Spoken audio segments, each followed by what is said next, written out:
Chicos, esta clase le he puesto hoy, no corresponde, pues corresponde al estómago, pero es la que no dimos por las cuestiones del examen. Y como tienen esta semana enfermedad litiasis y vesículas biliares, he considerado colocarlas. Espero de que no haya, digamos, presten atención porque mucho de esto es para el día de mañana, para su seminario. ¿Ya están preparándolo? Supongo, ¿no? Jocelyn, ¿sí? Están ahí en el camino, ¿no?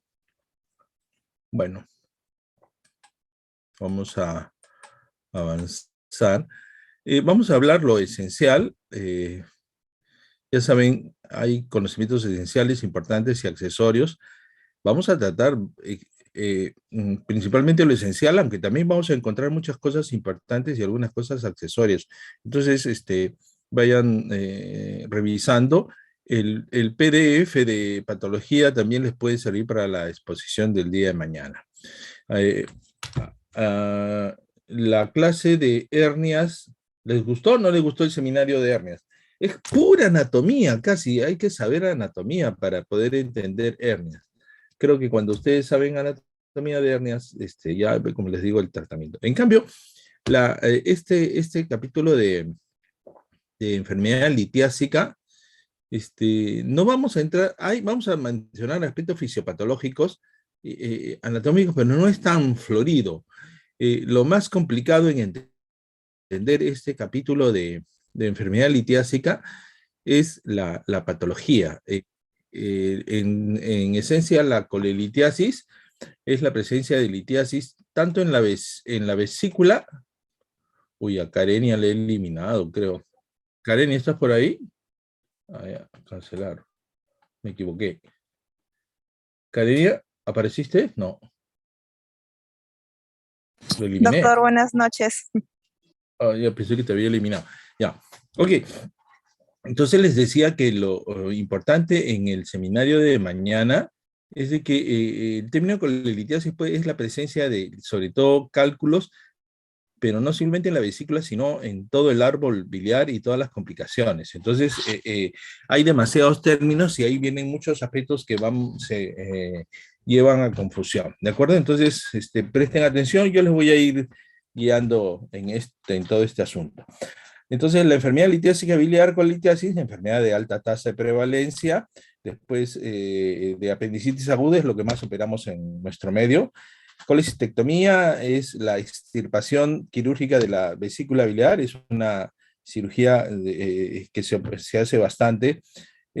Uno piensa que de repente más en las emergencias más se opera apéndices, pero hay hospitales en los cuales van TAS con TAS, vesículas con apéndices, ¿de acuerdo? Casi en el seguro eso va más, aunque en MINSA parece que un poco más de apéndices que de vesículas, pero por ahí van TAS con TAS en las emergencias, ¿ya?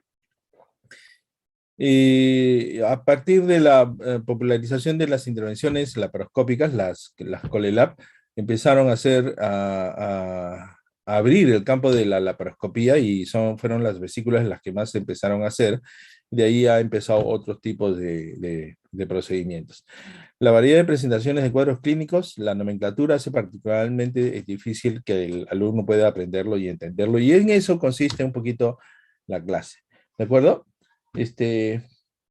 Levante la mano en lo que hacen los seminarios con el doctor Perales y con el doctor Giracata Jr. Tábara Alejandro. Nadie más, uno solo. Te mandaron. Aleska. Un error que ustedes cometen con frecuencia, chicos, es llenar demasiado sus presentaciones de letras. ¿Les han dicho eso, no, Alejandro? Aleska. Sí, doctor, nos han Claro. recomendado que seamos lo más práctico. Sí, no escriban demasiado. Las cosas que tienen que decir la ponen ahí donde están las notas, ¿de acuerdo? Pero hagan más esquemas, ¿de acuerdo? Porque verdad que hacer muchas letras, aburre, ¿ah? ¿De acuerdo? Eso se refiere a la parte de diapositivas, la presentación del seminario. Claro, en las presentaciones, Ah, en los sí, sí. seminarios, Ah, sí, claro, sí. cuenta aquí, para una presentación convencional hay demasiado texto, ¿de acuerdo? Sí, sí, ¿Sí? doctor. Sí. Entonces hay que hacer menos texto y más explicaciones, por eso lo que quieran ustedes lo colocan en al costadito en notas y hagan más esquemas, ¿de acuerdo? Bien. Eh, el hígado, yo este es un esquema que casi se lo presento a los pacientes, ¿no? Cuando uno coge el hígado, levanta un poco el hígado, aparece acá la vesícula, ¿de acuerdo? Este, las relaciones que ustedes deben de saber es en el hígado, que vamos a tener una clase sobre patología de hígado, ¿de acuerdo? ¿Hemos hablado sobre el sistema portal? No hemos hablado. No, doctor. ¿Cómo? ¿Mónica? No, no nos ha hablado, doctor.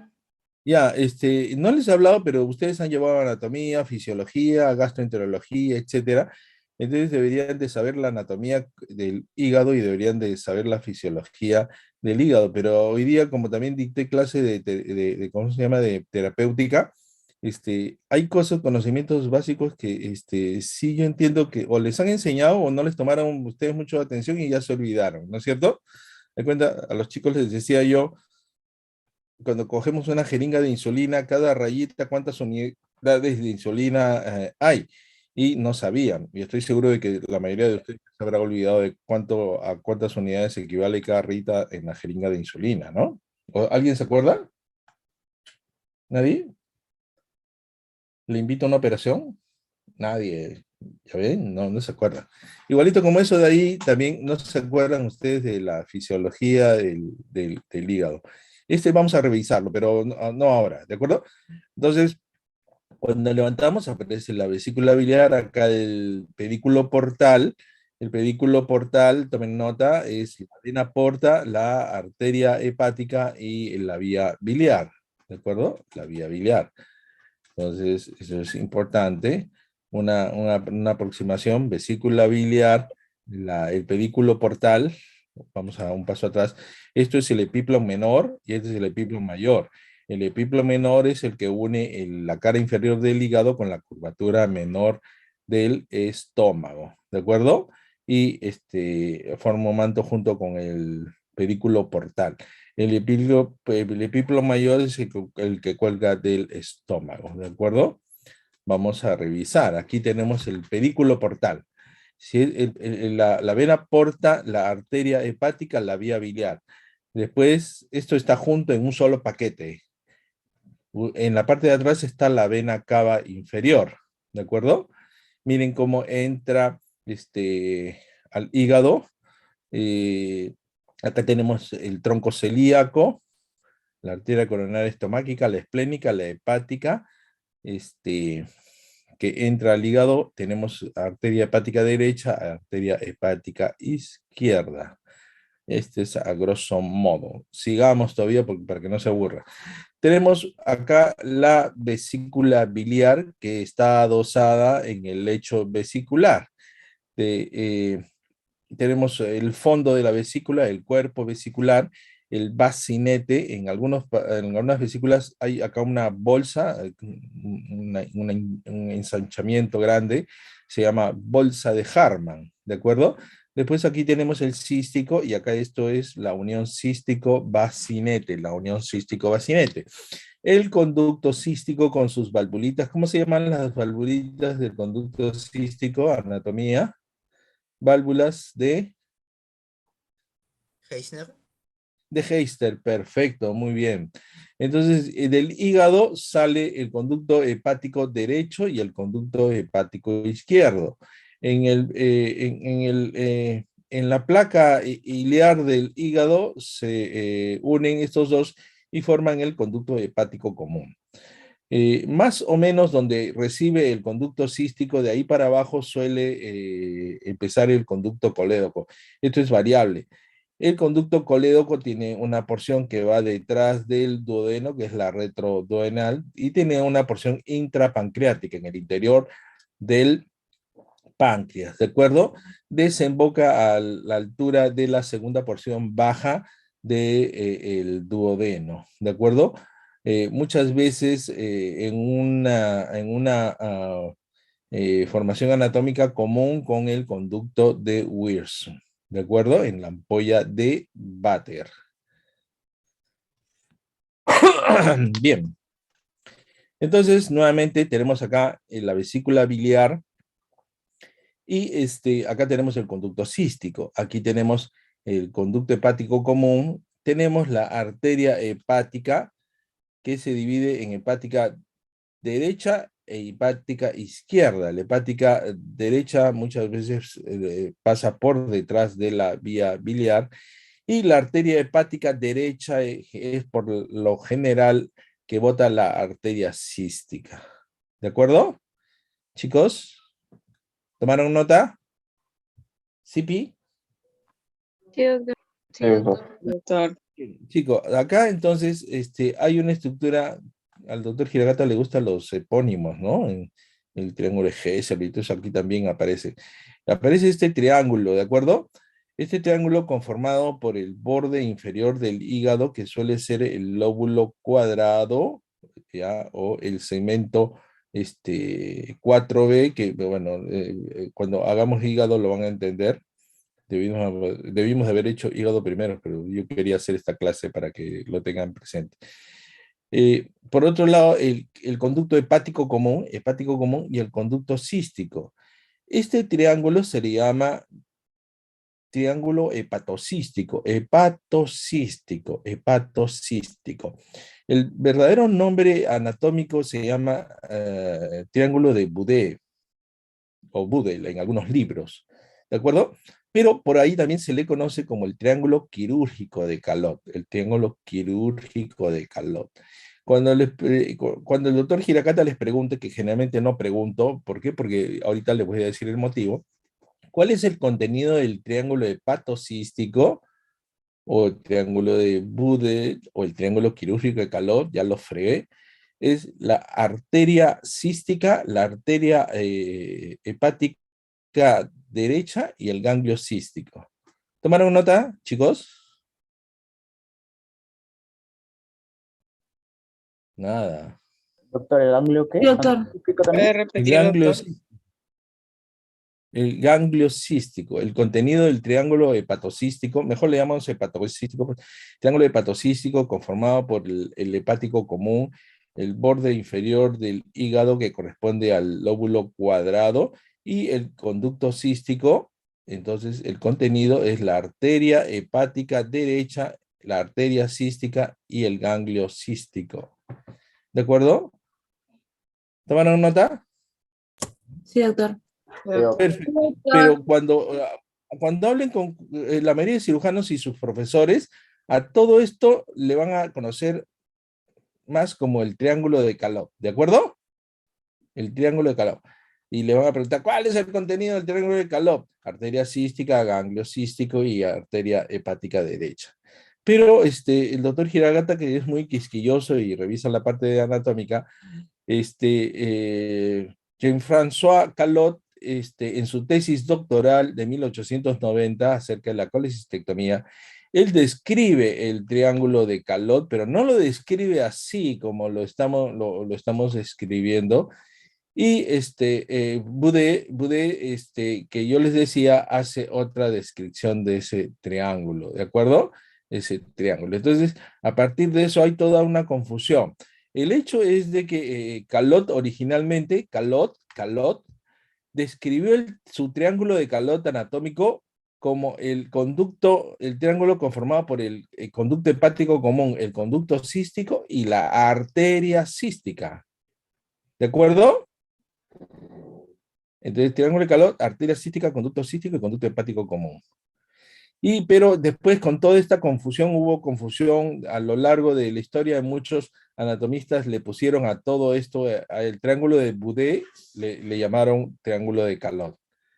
Entonces, y debido a toda esta confusión, es que yo, que soy medio obsesivo compulsivo, y como no me gustan las cosas que estén mal, entonces generalmente ya de cólera no pregunto.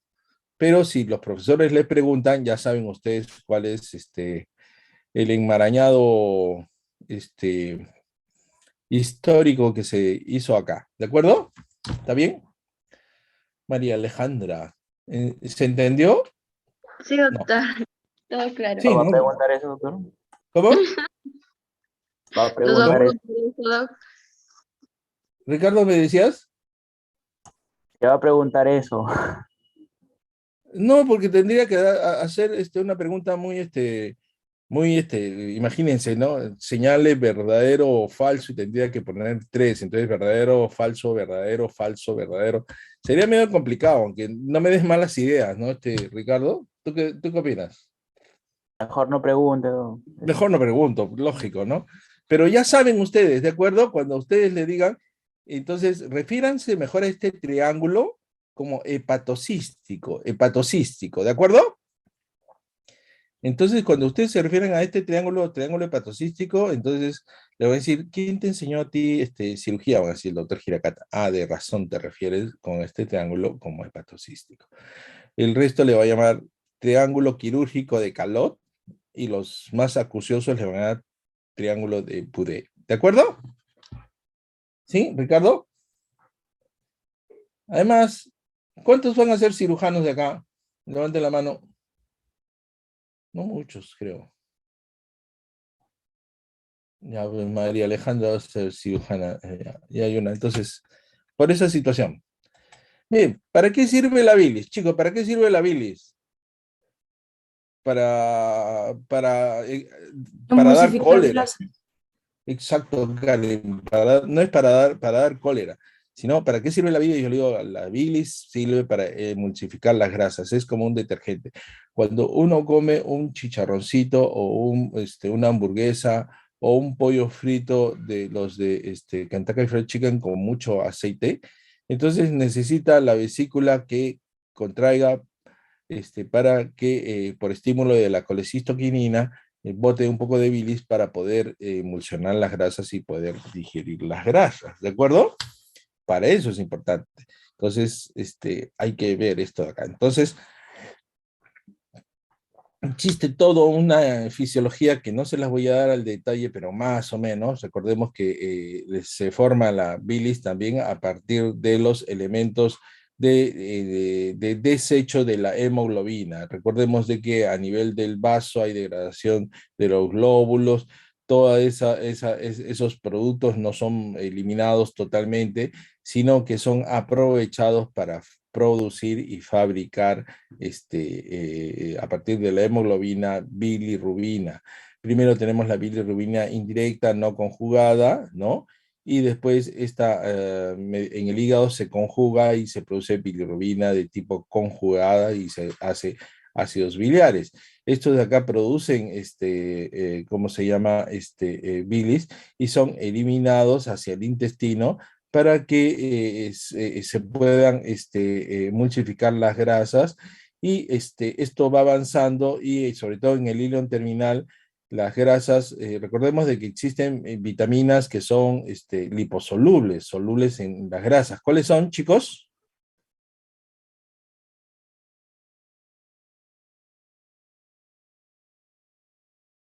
Sé que los pesqué con el pantalón abajo. ¿No están en el baño ustedes? Escuchando clases en el baño, creo que están.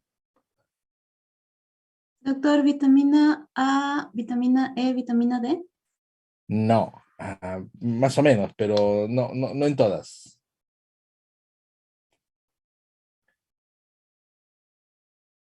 Vitamina K. Y vitamina K, D, E, falta uno. A, D, E, K. Sí, KD. K-A-D-I-E, KD. ¿De acuerdo, chicos? Entonces, esas vitaminas necesitan de la presencia de bilis para poder emulsificar las grasas y ser absorbidas generalmente en el ilion terminal. ¿De acuerdo, chicos? Gran parte de toda esa bilis, ¿de acuerdo?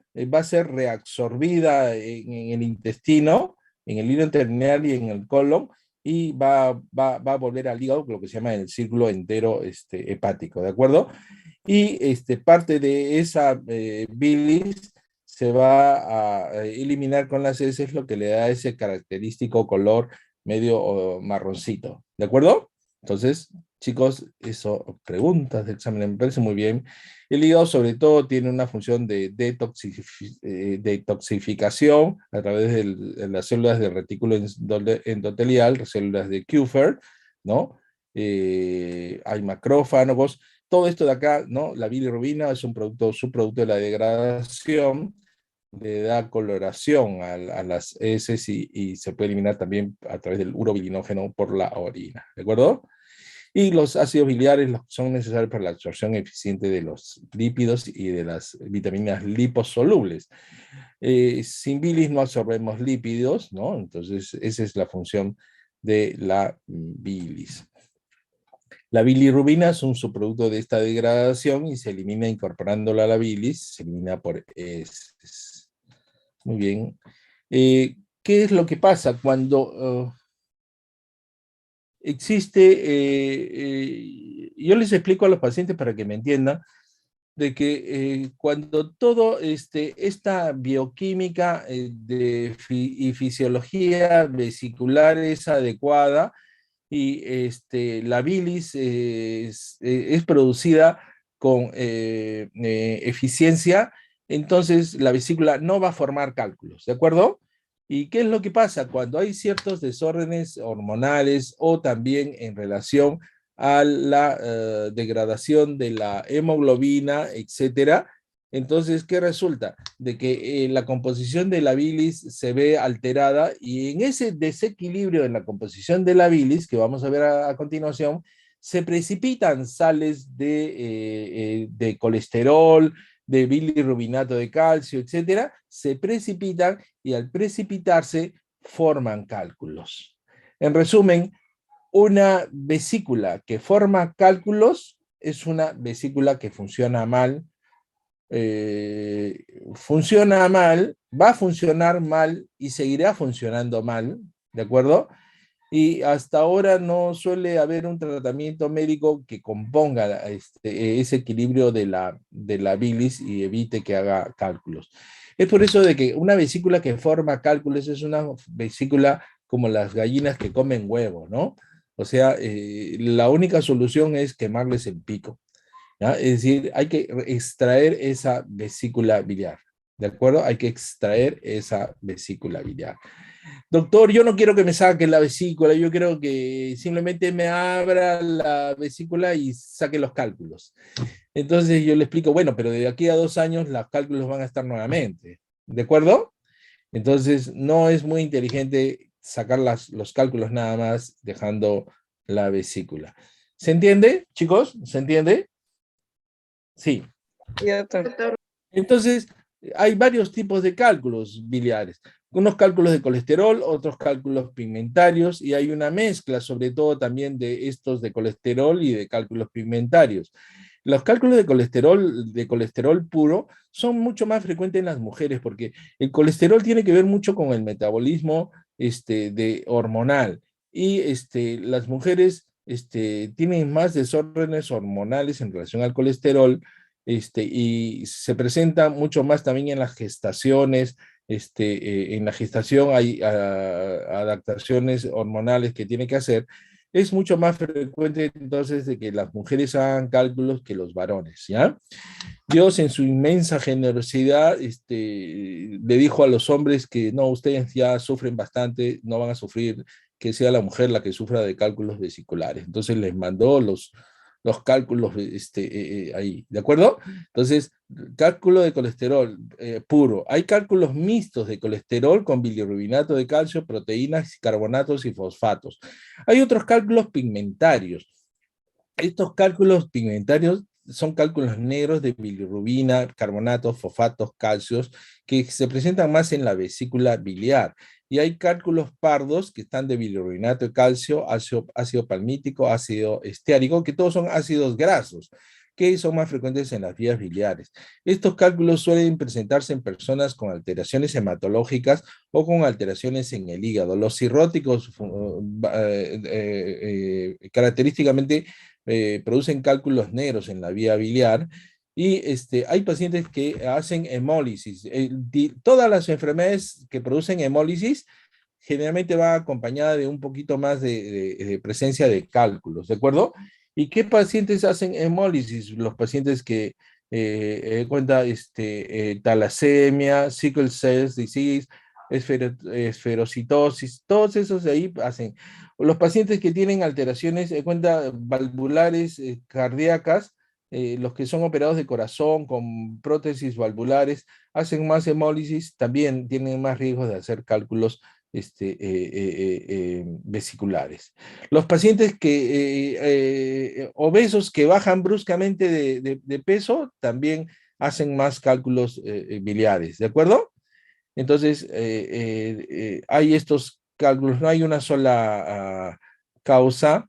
La composición de bilis, agua, ácidos biliares, lecitina y fosfolípidos, colesterol, bilirrubina conjugada, etcétera, todo esto tiene que estar en un equilibrio, ¿de acuerdo? Secreción total diaria de bilis, acá dice 500 a 600 mililitros, pero en realidad la mayor cantidad de, ¿cómo se llama?, de bibliografía, más o menos entre litro y litro y medio, ¿de acuerdo? Litro y medio. Si yo les pregunto, cosa que tampoco suelo hacer, pero más o menos la producción de bilis va entre litro, litro y medio, en 24 horas, ¿de acuerdo? Entonces, hay diferencia entre la bilis hepática y la bilis vesicular, ¿ya? La bilis hepática, la que es producida por el hígado, tiene una bilis un tanto aguada. La función de la vesícula, la bilis vesicular, es concentrar la bilis, ¿de acuerdo? Entonces hay cierta diferencia y la bilis vesicular suele ser de 10 a 20 más concentrada, veces más concentrada que la bilis hepática. ¿Y cuáles son los mecanismos de formación de cálculo? Existen muchas, ¿no? Hipersecreción biliar de colesterol, por eso les decía, cuando hay hipersecreción de colesterol, producida por ingestas de estrógenos. Hay cuenta, muchos anticonceptivos están en relación a la formación de cálculos. Hipocolestolémicos, ¿no? El uso de clofibrato y gemfibrosid, ¿no? También. O disminución de sales biliares en el ilion por enfermedad de Crohn en los ancianos, los pacientes que son operados si hay resección de ilion terminal. Entonces, como hay disminución de sales biliares de absorción, entonces producen cálculos.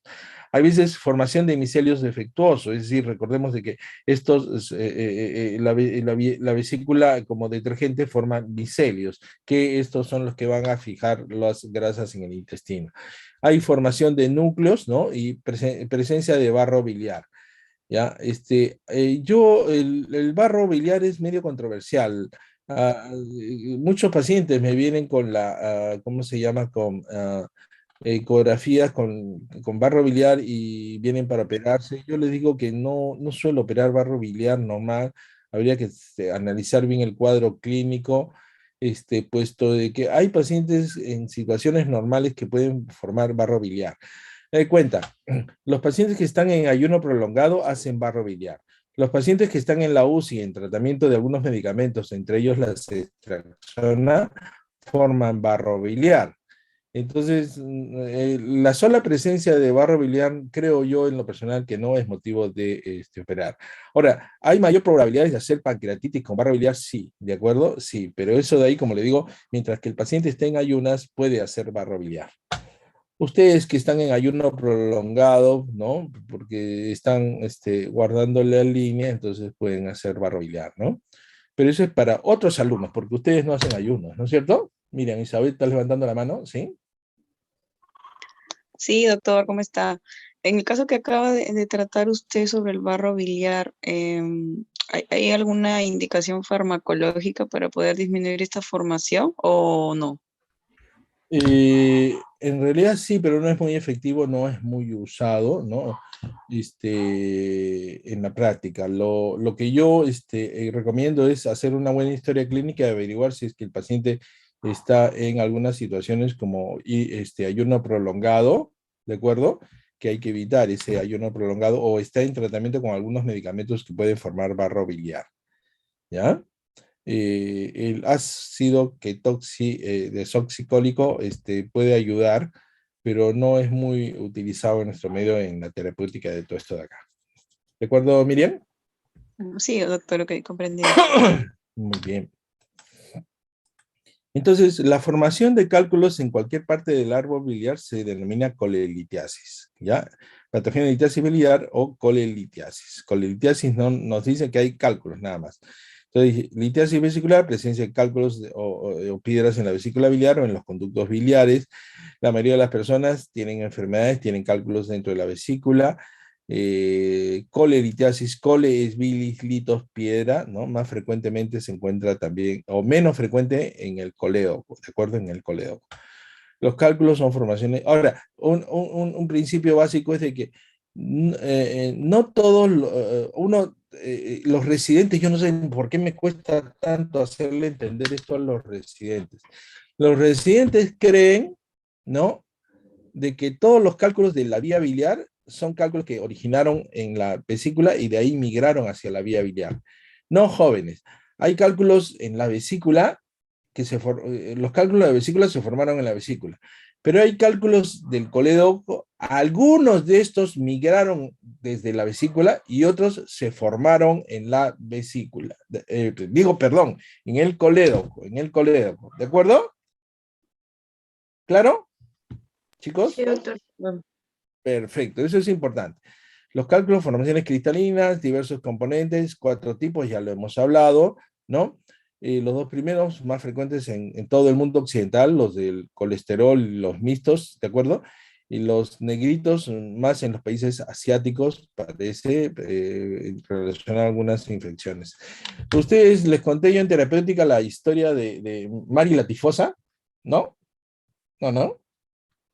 ¿Quién era Mari la tifosa? Mari la No nos ha tifosa, contado, Doc. ¿cómo? No nos ha contado. ¿No No, les he contado? Mari la tifosa era una cocinera en Nueva York. Ella sola mató más gente que barbaridad.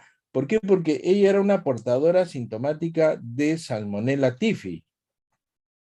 ¿De acuerdo? Entonces, ¿qué resulta? De que como ella era cocinera y entonces contagiaba de fiebre tifoidea y mató a un montón de gente en una época donde no había antibióticos. Entonces, hasta que descubrieron que era Mari la tifosa. Entonces le prohibieron cocinar. Pero como era terca la mujer esta de acá, seguía cocinando, tuvieron que meterla a la cárcel para evitar de que siga produciendo muertes. ¿De acuerdo? Se descubrió, entonces, se suponía de que, ¿cómo se llama? Antes se creía de que el lugar de donde estaba la tifoidea era, digamos, la vesícula biliar. Y sí, efectivamente, también se hace crónica ahí con salmonella, entonces hay veces se piensa de que el tratamiento de colecistectomía puede erradicar lo de la salmonella, pero también se descubrió de que el anillo de Waldeyer también era otro sitio donde podría estar la salmonella. Ahora la pregunta, ¿dónde está el bendito anillo de Waldeyer?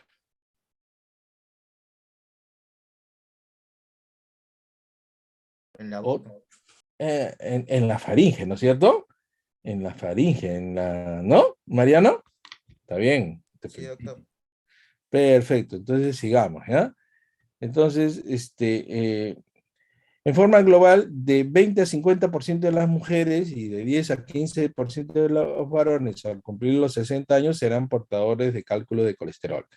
Yo me acabo de hacer mi ecografía y no tengo cálculos de colesterol, porque como soy buen esposo, me porto bien, entonces no me da, Dios me está cuidando, ¿de acuerdo? Entonces, chicos, es más frecuente en las mujeres y es un montón, es decir, al 50% de las mujeres pecadoras a los 60 años le van a caer sus cálculos en la vesícula. La incidencia de litiasis vesicular es variable, jóvenes, en nuestra población se calcula que es de un 15% y aumenta con la edad. Después de los 50 años, la incidencia es más o menos 50 años, entre los 50 y 60 años. Es 3 veces más frecuente para pacientes mujeres y muchas de las veces no necesariamente existe un antecedente familiar. ¿De acuerdo? ¿Sí? Chicos, ¿qué les parece? Está bien, ¿no? Dedito arriba, ¿no? Está bien. Muy bien. Aunque a nosotros nos metieron la próstata y nos tienen que meter el dedo, pero bueno, a las mujeres que hay que meterlas a sala de operaciones. ¿No? Por alguna razón no muy clara, existe poblaciones con mucho mayor incidencia de litiasis vesicular.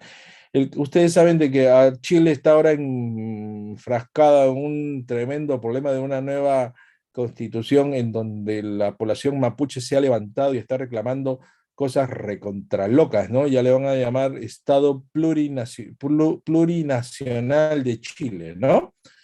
Pero el hecho es de que las mujeres chilenas, así como en la población nativa de los Estados Unidos y en algunas otras razas indígenas generalmente, la incidencia es mucho mayor.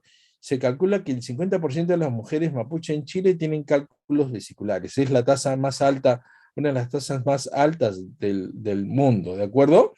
Entonces, allá en Chile, les voy adelantando, hay una relación entre litiasis vesicular y cáncer de vesícula.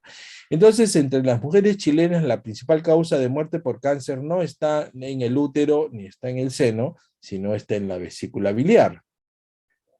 Es por eso que Chile sí tiene, sobre todo en las mujeres mapuche, un programa nacional para realizar colecistectomía en las mujeres mapuches. No en todas las mujeres, por si acaso, en las mujeres mapuches, ¿de acuerdo? Cosa que les puedo preguntar. Entonces, factores de riesgo para cálculos de colesterol, sexo femenino, edad, obesidad, exposición a estrógenos, dietas grasas, pérdida ponderal de peso en forma rápida. Entre el 90 y el 95% de casos, la colecistitis aguda es secundaria a la presencia de cálculos vesiculares. Yo siempre, mujer que viene de Monsefú, 1,50 m de estatura, 1,50 m de ancho, tiene un montón de hijos, obesidad, tiene hernia en el ombligo y multiparidad, esa mujer, la principal causa de dolor abdominal no es apendicitis, es colecistitis. ¿De acuerdo? Las colecistitis agudas alitiásicas, es decir, las colecistitis sin cálculos, ese es un término. A ver, otro término, anoten lápiz y papel. Las colecistitis agudas, la inflamación fácil, colecistitis, inflamación de la vesícula. La inflamación de la vesícula se puede ver a presencia de cálculos, que es la gran mayoría, ¿ya? Que es 90-95, y existe un 5% que se puede ver a colecistitis sin cálculos, y se llaman colecistitis agudas alitiásicas. Estas colecistitis agudas alitiásicas se presentan generalmente en pacientes con otras afecciones sistémicas agudas que generalmente están hospitalizados en UCI y en NPO. ¿Qué hemos dicho en los pacientes que están en NPO? ¿Qué es lo que forman? Más barro biliar. Y entonces pueden hacer colecistitis a partir de esto de acá. ¿De acuerdo, chicos? Sí, doctor. Entonces los viejitos hay que darles de comer, pues no sean malitos, ¿no es cierto? ¿Ya?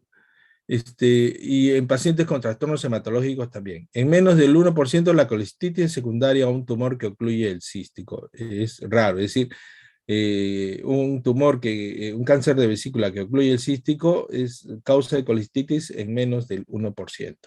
Hasta aquí facilita la clase. Entonces, jóvenes, este cuadro es importante para entender. Entonces, litiasis vesicular o colelitiasis, ¿no es cierto? Tiene estas formas clínicas. Pueden ser asintomáticas o pueden ser sintomáticas. ¿De acuerdo? Las sintomáticas de 90-95%, las asintomáticas, las colecistitis son la mayoría. Pero en el caso de la presencia de cálculos vesiculares, no todos los pacientes que tienen cálculos en su vesícula tienen cólicos. ¿De acuerdo? No todos los pacientes que tienen cálculos en la vesícula tienen cólicos. Muchos pueden pasar, si la incidencia es de que en una población más del 50%, arriba de los 60 años, pueden tener cálculos, quiere decir de que el doctor Hiracata sería millonario, pues, ¿no? ¿Por qué? Porque todos los mayores de 60 años, la mitad habría que operarlos. Karen Ventra. Sería buen negocio, ¿no? ¿Ya? Y no es que el doctor Hiracata esté misio, pero tampoco es que bruto, ¿no? Entonces, sin embargo, acá en el Perú, jóvenes, acá en el Perú y en Chile, los cirujanos tienen la idea de que paciente, ¿qué les han dicho? Hernia diagnosticada sinónimo de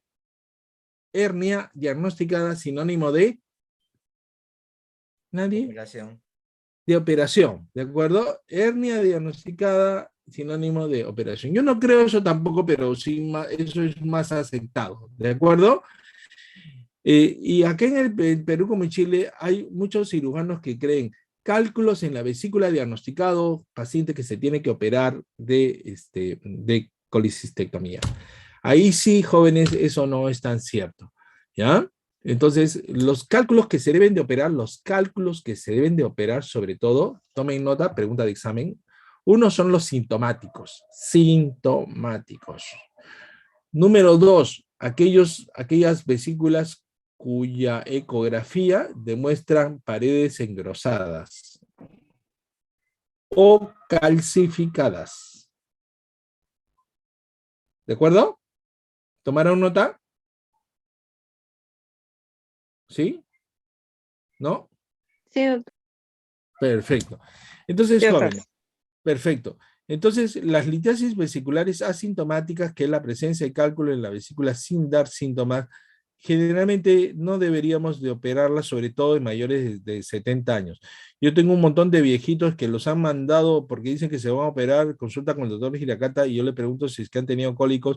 Un viejito de 70 o 80 años nunca ha tenido cólicos, y tienen cálculos y la ecografía dice paredes delgadas, etcétera. Yo no los opero, porque el riesgo de que le pase algo en la operación son mayores que el riesgo de que le pase algo por la vesícula, ¿de acuerdo?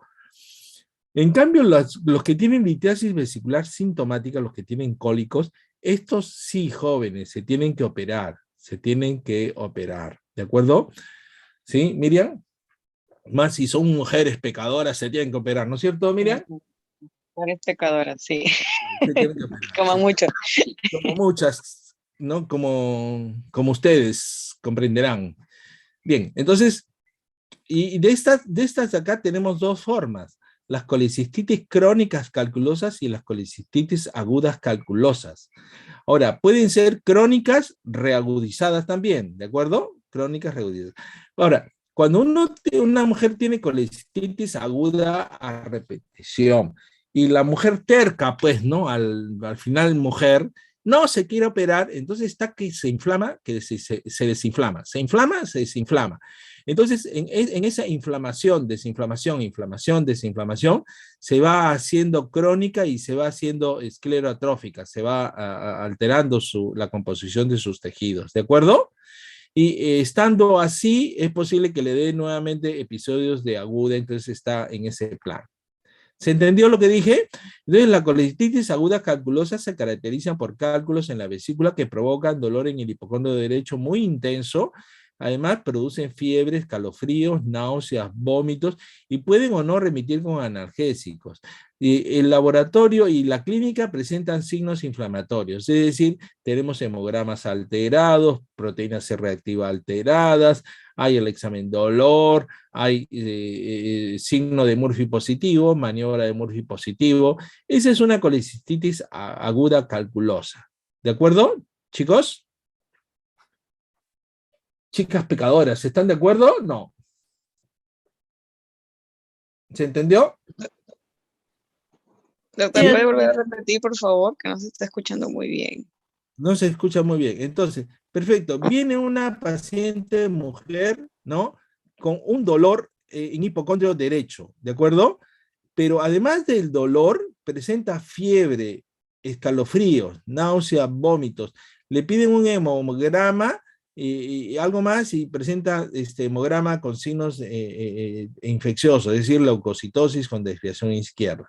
Esa mujer, si le tomamos una ecografía y sale en la ecografía cálculos vesiculares con paredes engrosadas, esa mujer está haciendo una colecistitis aguda. ¿De acuerdo? ¿Ahora se entendió? Sí, doctor, ahora sí, ahora sí. Perfecto. Ahora existen algunas mujeres que vienen con cólicos, y tienen maniobra de Murphy positivo, pero no, de repente no tiene fiebre, no tiene escalofrío, pero tiene un dolor así de la patada ahí en el hipocondrio derecho. Le piden un hemograma y viene normal el hemograma. ¿Qué es lo que tiene? ¿Qué es lo que tiene esa paciente? Esa paciente, más o menos por definición, y tiene una ecografía que puede tener una vesícula con cálculos y con edema perivesicular. esa paciente está haciendo un cuadro de cólico vesicular, cólico vesicular. Es parecido a la colitis aguda, pero sin signos inflamatorios, etcétera. Es un cólico vesicular. ¿Anotaron? Entonces, dolor vesicular con paredes engrosadas, sin alteraciones en el hemograma, es un cólico vesicular. Lo mismo, pero con alteraciones en el hemograma, fiebre, escalofríos, signos de inflamación, es una colecistitis calculosa aguda. ¿De acuerdo? Sí, doctor. Sí, doctor. Sí, doctor. Perfecto. Una pregunta. Pero, sí, ¿Hay algún tiempo para decidir entre cólico vesicular y colecistitis aguda? Porque no, parece no que es, hay un solo paso de cólico a colecistitis. ¿O no, sí, no hay? pero, La diferencia claro, son pero los inflamatorios. claro, pero en la práctica vamos a lo siguiente, ¿ya? En la práctica nos adelantamos. Generalmente las pacientes suelen ser a veces mujeres, y las mujeres saben que tienen cálculo porque a veces ya son varios los episodios que han tenido, y entonces ellas vienen, doctor, tengo cálculos en el vesículo y he empezado el dolor hoy día. Este, se me cruzó en el camino un pancito con chicharrón, con un sutamal, y no me pude aguantar y me lo comí, pues, ¿no? Y entonces ahorita tengo dolor, doctor. A ver, déjame examinarte, tiene Murphy positivo, ¿de acuerdo? Bien, vamos a colocarte un metamizol con un diclofenaco en la nalga, una vía y un omeprazol, mientras te voy pidiendo un hemograma. Mientras que viene el hemograma, que se demora 1 hora, 2 horas en el seguro, de repente le pasa el dolor con el brillante tratamiento del doctor Hirakata, y me viene el hemograma normal. Entonces yo le digo, es un cólico vesicular. ¿De acuerdo? Es un cólico vesicular, le digo. Entonces, pues deja de estar comiendo tonterías. Si tú sabes que tienes cálculos en la vesícula, ¿por qué estás comiendo pan con chicharrón? Te vas y te comes el pollo a la brasa y te comes el pellejito todavía. No seas bruta, pues, ¿no? Te vas a morir. ¿De acuerdo, chicos? Sí, doctor. Sí, doctor. Entiende, ¿no es cierto? En cambio, si es que la mujer viene con dolor, fiebre, náuseas, vómitos, entonces yo, ¿qué cosa hago? Le coloco una vía, le coloco omeprazol, le coloco también un metamizol con un diclofenaco intramuscular, y de repente le coloque iosina endovenoso. Eso ya es la clase de terapéutica, ¿se acuerdan, no? ¿De acuerdo? Y le pido un hemograma. Y en el hemograma viene leucocitosis, generalmente entre 15.000, más o menos, alrededor de 12, 14, 15, 16.000, ¿de acuerdo? Entonces, eso de ahí, y tiene fiebre, etcétera, eso ya no es un cólico vesicular, eso es una colecistitis aguda. Entonces, ¿qué es lo que le tengo que agregar yo al tratamiento que le he empezado a dar, chicos? Un antibiótico, ¿de acuerdo? Le tengo que agregar un antibiótico. Yo en lo personal utilizo ceftriaxona, ¿ya? Ceftriaxona 2 gramos endovenosa cada 24 horas. Algunos le agregan metronidazol. Yo no suelo agregar metronidazol, esa es una opción. Otra opción buena es utilizar sulbactam ampicilina, también es una buena opción, 1,5 gramos cada 8 horas, ¿de acuerdo? Entonces, pero le inicio el tratamiento y le pido todo su preoperatorio. Chicos, a ver, ¿qué cosa es el preoperatorio para un paciente? ¿Qué le pedimos? La cuenta bancaria.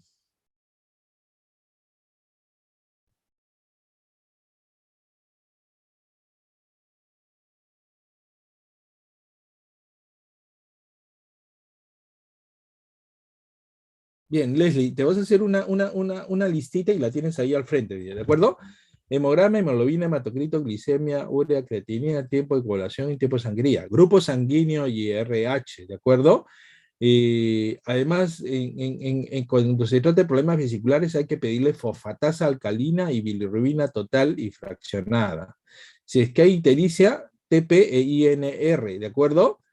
Aparte de eso, examen de orina, y hoy prueba de COVID, y una radiografía de pulmones. En algunos hospitales sí, en otros no. En el examen todo completito y saturación. Leslie, ¿tomaste nota? No. ¿Ya? ¿De acuerdo? Entonces, así. Mañana, así, el día jueves, cuando el profesor en el conversatorio incluyes todo eso bien bacán, te va a poner tu 20, ¿de acuerdo? Bien, entonces chicos, en la emergencia recibimos cólicos vesiculares y recibimos colecistitis aguda. Eso recibimos en las emergencias, ¿de acuerdo? Chicos, Sí, doctor. en cambio, ya hay una paciente que ya le calmé, el cólico vesicular se lo calmé, o de repente la colecistitis aguda lo traté, etcétera, y ya calmó. Aunque hoy en día hay la tendencia de no calmar las colecistitis agudas, sino meterlas a sala de operaciones por emergencia, ¿de acuerdo? Pero eso funciona bien en salud, porque el paciente no va a pagar. En cambio, con los pacientes de MINSA sí tienen que pagar, entonces, ay, no, doctor, yo no tengo plata para operar, entonces están así enfriando el cuadro, ¿de acuerdo?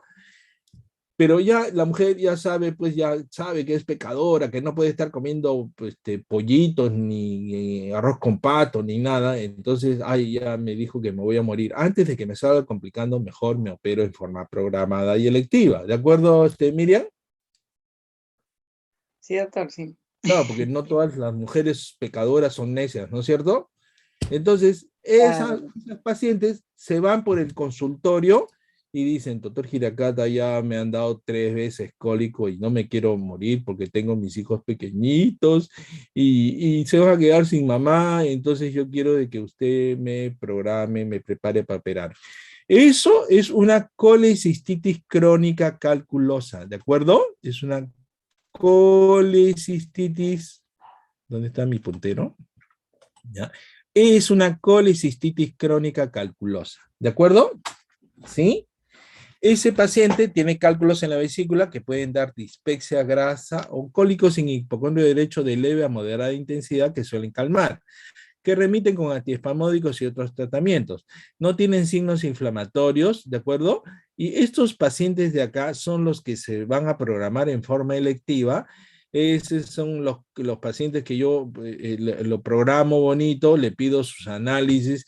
Recuerden, hemograma, hemoglobina, hematocrito, tiempo de coagulación, tiempo de sangría, grupo sanguíneo y RH, glicemia, urea, creatinina, fosfatasa alcalina, bilirrubina total y fraccionada, algunos también GGTP, ¿de acuerdo? Prueba de COVID y examen de orina.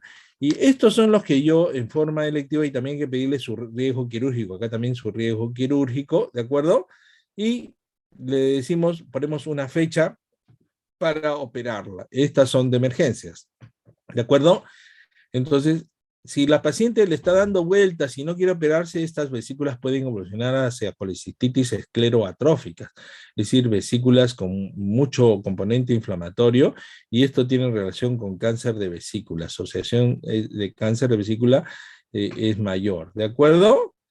Entonces, este cuadro es bien importante para entender las patologías y para entender el tratamiento.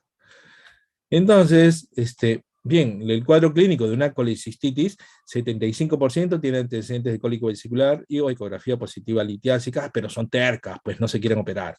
Al inicio es de tipo cólico visceral y constante, a pesar de llamarse cólico, es mal llamado cólico, porque el dolor es, el cólico es va y viene, ¿no es cierto? En cambio, la vesícula es constante. Se acompaña de signos vagales, sudoración, se ponen pálidas, se le baja la presión, etc. Localizado en mi abdomen superior, epigastrio o hipocondrio derecho. Es decir, puede ser epigastrio o puede ser hipocondrio derecho. Se puede irradiar a región interescapular o a hombro derecho. Si el dolor es en cinturón, pensar en una pancreatitis biliar. ¿De acuerdo? El examen físico puede haber fiebre o no, posición antálgica, punto de Murphy positivo, maniobra de Murphy positivo. ¿Cuál es la diferencia entre punto de Murphy positivo y maniobra de Murphy positivo, chicos? Clase de semiología.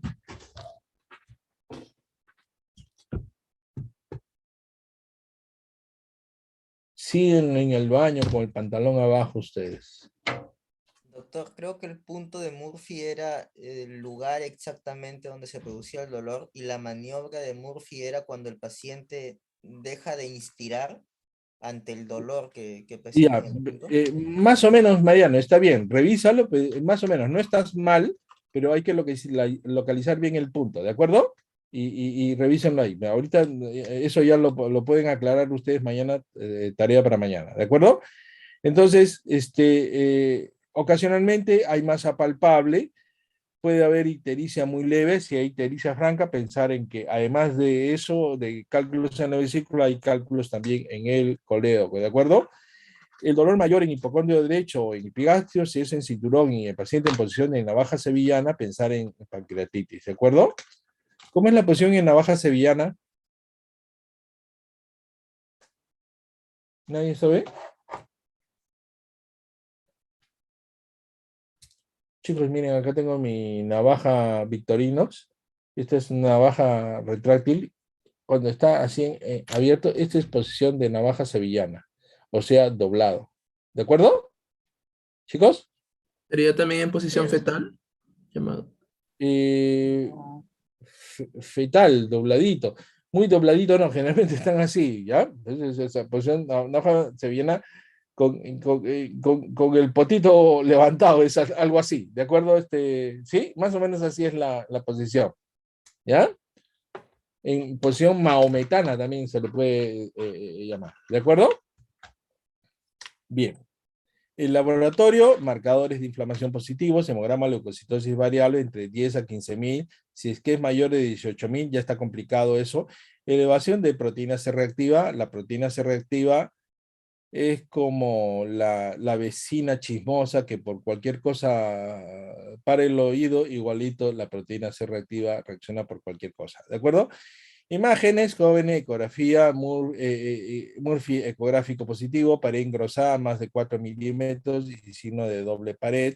Recordemos que la pared normal es igual o menos de 2 milímetros. Si tiene más de 4, signos de doble pared. Presencia de litiasis y o barro biliar. Recordemos que el 5% es alitiásica, el 95% es 90-95 es litiásica. ¿De acuerdo?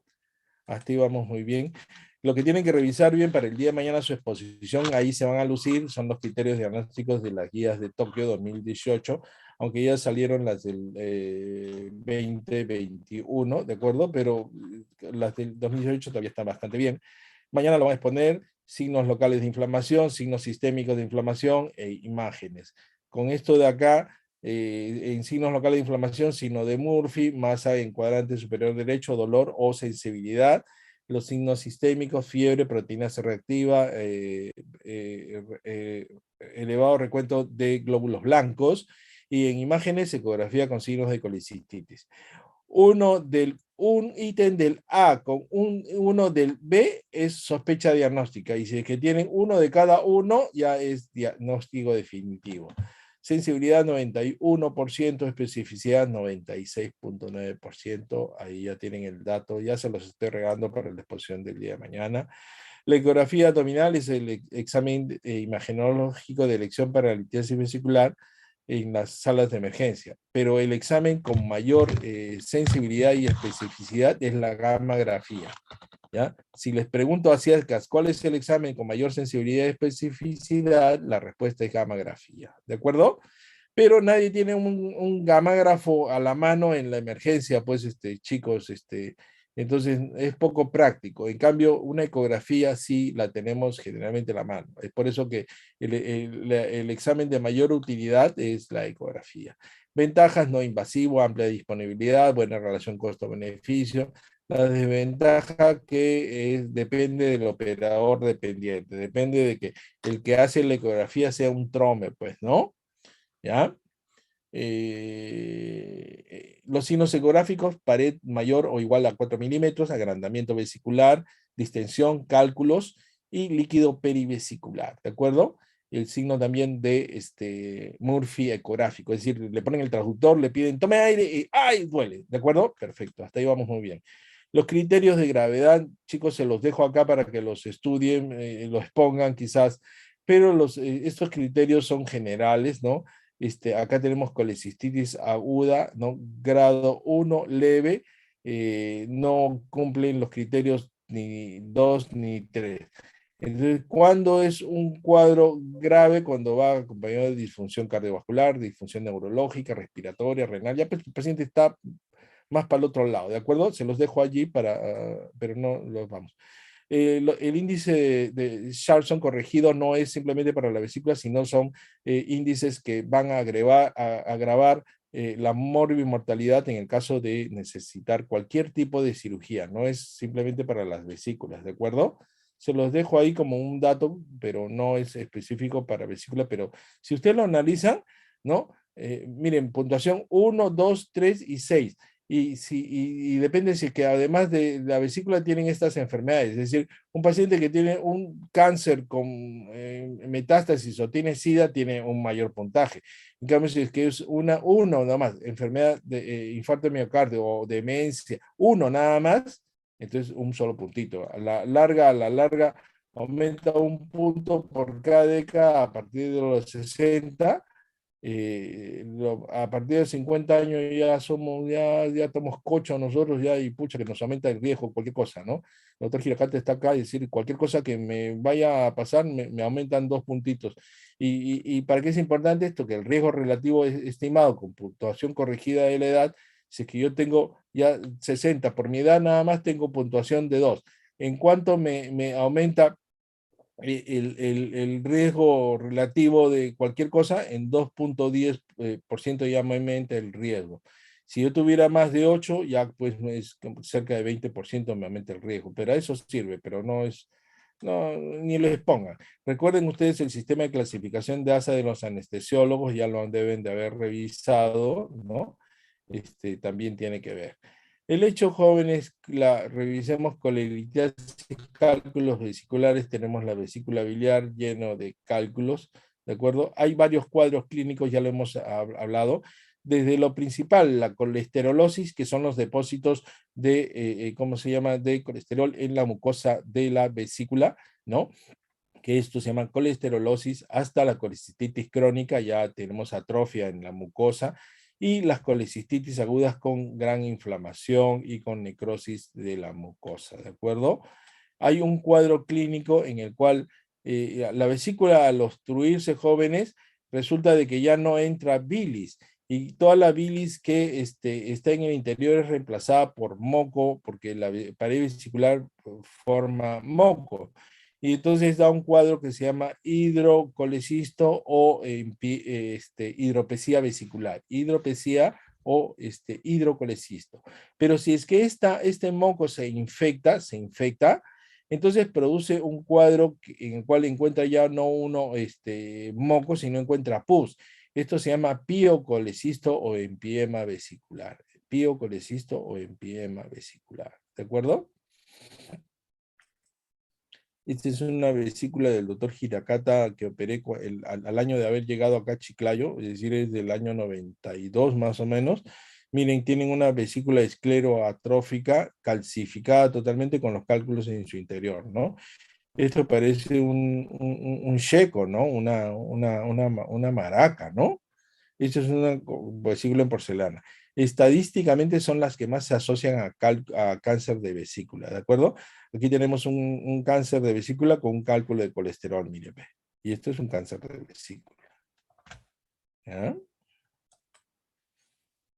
Los pólipos benignos en la mucosa vesicular, jóvenes, los pólipos son peligrosos cuando son únicos y más de 10 milímetros, ¿de acuerdo? Entonces, los pólipos mayores de 10 milímetros se indica colecistectomías, sobre todo pólipos únicos, ¿ya? Tengo una alumna, creo que es de este ciclo, que está con un pólipo de 13. Le he dicho, bueno, ya después de que terminen las clases, con calma la operamos, ¿no? ¿De acuerdo? Tiene un pólipo de 13 milímetros, entonces no hay apuro en operarla. La incidencia sigue siendo baja, pero sí se tiene que operar, ¿ya? Hay cáncer de vesícula biliar. Recordemos que el cáncer de vesícula biliar se asocia más a la presencia de cálculos, ¿cómo se llama? Vesiculares. Miren, esta es una vesícula totalmente ya necrosada, ¿no? Todo está verde, horrible. Entonces, otros cuadros clínicos, recordemos, colicistitis alitiásica, menos del 5%, colicistitis santo-granulomatosa. Se los estoy poniendo, jóvenes, para que se le van a encontrar con estos términos. Son raros, Esto de acá es una ruptura infiltrado de los senos de Rokitansky, Ashok, que están en la mucosa, pero tiene un aspecto de una inflamación tremenda y es difícil diferenciarlo de un cáncer de vesícula, ¿ya? Pero el cáncer de vesícula generalmente se inicia en la mucosa. En cambio, la xantogranulomatosa es la inflamación de la pared. No, la mucosa no suele estar muy afectada. De repente está atrofiada. La colecistitis enfisematosa es presencia de aire en la vesícula biliar, en la pared de la vesícula, y es producida por presencia de anaerobios como el Clostridium perfringens y se da generalmente en pacientes diabéticos y los pacientes que están en UCI con sepsis. Imagínense, hay perforación vesicular, una vesícula es raro que se perfore, ¿ah? ¿Ya? Entonces, pero sin embargo se puede bloquear. La peritonitis biliar también es otro cuadro raro. El acceso pericolecisto es de que tenemos una vesícula que está infectada y empieza a hacer accesos alrededor de la vesícula biliar, ¿ya? En las colecistitis graves se puede presentar. Y una mala costumbre que tienen los cálculos es el que los cálculos biliares de las vesículas buscan escaparse. Entonces se pueden ir al estómago o al duodeno, la primera porción, y dan el síndrome de Bouberet. O pueden emigrar a lo largo del ilion y producen el ilio biliar. O también emigran hacia la vía biliar y producen el síndrome de Mirici, que es lo que vamos a ver, ¿de acuerdo? Entonces, no se... Entonces, los cálculos tienen la mala costumbre de migrar, ¿de acuerdo? Entonces, ¿cuál es el tratamiento en términos generales de la litiasis vesicular teniendo más o menos el mismo esquema que hemos revisado? Cuando tenemos cálculos en la vesícula, si es que es asintomática, no hay consenso, no hay cirugía mientras esté asintomático. En Chile se recomienda la cirugía por el elevado riesgo de cáncer, ¿de acuerdo? Acá en el Perú no somos igual que los chilenos, no hay que comprar. Sin embargo, hay un buen número de cirujanos que piensan más como si estuviéramos en Chile, porque creo que es un buen negocio, ¿de acuerdo? ¿No? Pero no es así, pues, ¿no? Cuando el paciente llega a mi consultorio y me dice, doctor, ¿por qué? Y ¿cuál es el motivo por el cual a uno le da apendicitis aguda, ¿no?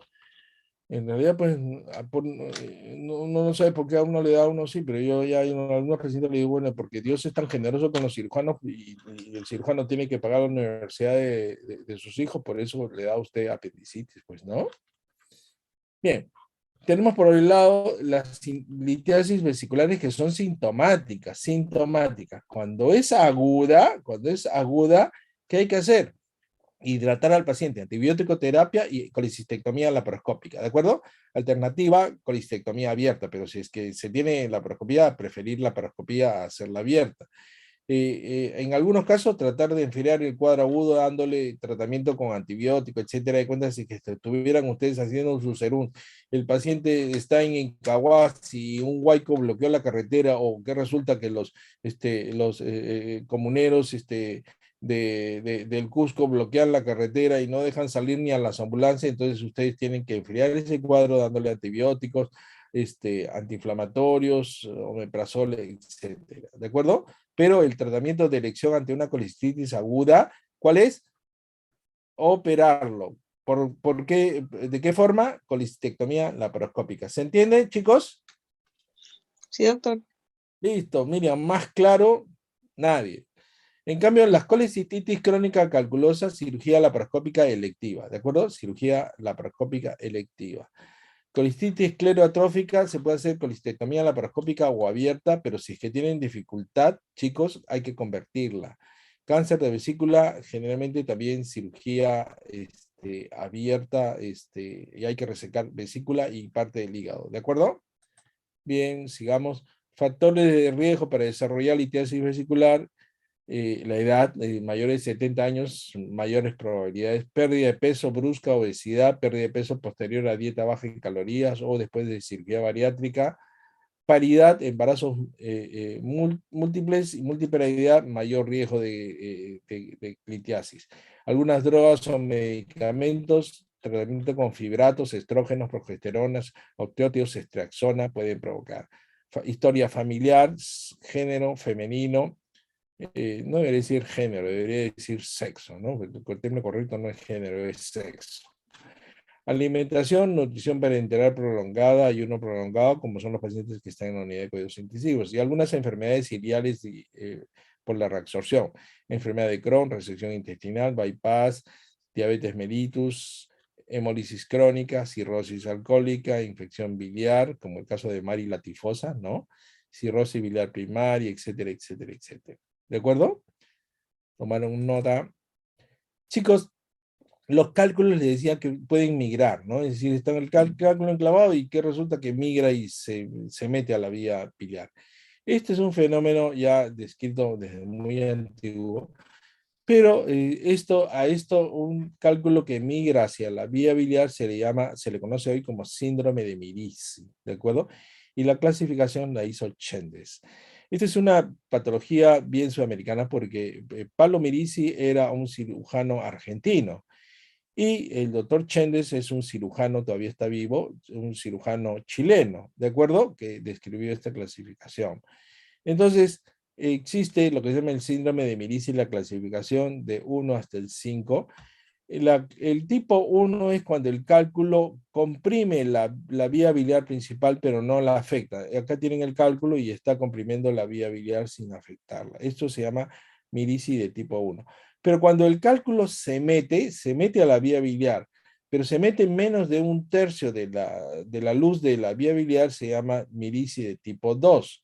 Cuando ya afecta más de 2/3 de la vía biliar, se llama Mirici de tipo 3. Y cuando toma la totalidad de la vía biliar, se llama Mirici de tipo 4. Ahora, cualquier tipo de Mirici con fístula entérica o fístula biliar ya es un Mirici de tipo 5. ¿Para qué les digo esto de acá? No para que, bueno, ustedes no van a ser especialistas. Aquí tienen lo mismo, clasificación ¿cómo se llama? De Mirici, ¿ya? Síndrome de Mirici, según la clasificación de Chendes, ¿de acuerdo? Hay 5A sin bilio biliar y 5B asociado a hilio biliar, que después les explico. ¿Y por qué es bueno saberlo? Y lo debe saber el